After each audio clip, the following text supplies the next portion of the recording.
Hey, darlings. Today we're going to talk about the difference between leadership and hierarchy because some of y'all need to hear it. Hierarchy is toxic. Hierarchy is immutable roles that people are slotted into for reasons generally that have nothing to do with them or their abilities or who they are.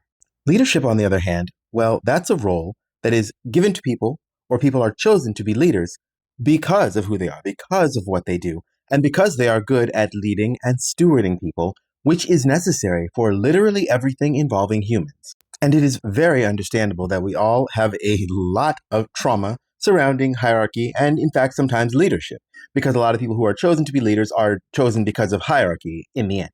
But we still can't approach people in leadership positions as if they are the people who gave us that trauma.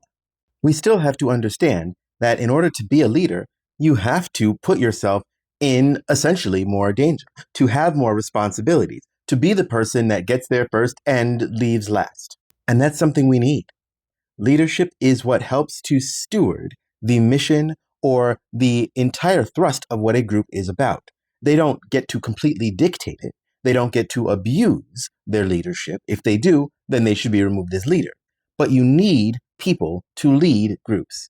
And unfortunately, because of a lot of family trauma and trauma around hierarchy and things like jobs where bosses feel like they can just tell you what to do and treat you any kind of way because they have this immutable position over you, a lot of people, when they look at leaders in other types of situations, they look at them with the same degree of basically vitriol and scrutiny. But if we are going to have good things, we need to have people who have vision, who have connections, and who have the quick foresight that is required to adjudicate matters, to settle grievances, to be the ones to essentially have their hand on the steering wheel and help a group to continue in its course on the way that the group intends to go.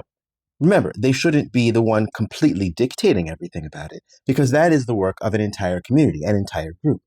And of course, this requires a lot of discernment and the ability to recall any leader that isn't doing the job that the group or community needs them to do. But you also can't bring your trauma towards the very notion of leadership, especially when it's leaders that you have chosen in groups that you have chosen to be in. In the groups that I work with and organize with, the way that I think about it is that a leader is like the brain of a body. The brain is not in charge of everything in the body. You try and do anything while you have a stomachache. Every cell and muscle and synapse in the body is essentially equally important when it gets down to it. Everything has to be working in concert, and one tiny thing, one little splinter in one pinky toe can upset the entire body.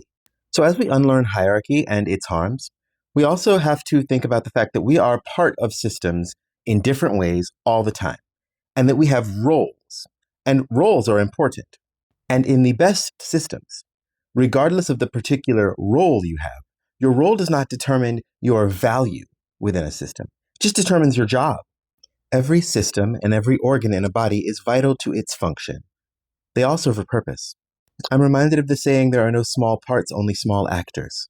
And remember, if you show up to places just to call out leadership, what you are seeking to do is become a leader without having done any of the work that it takes to become a leader in a space. And that work is showing up consistently, taking care of people, doing what needs to be done day in and day out. In life, it is important to be able to see through things, but it's always much more important to be able to see things through. And that's what good leaders do.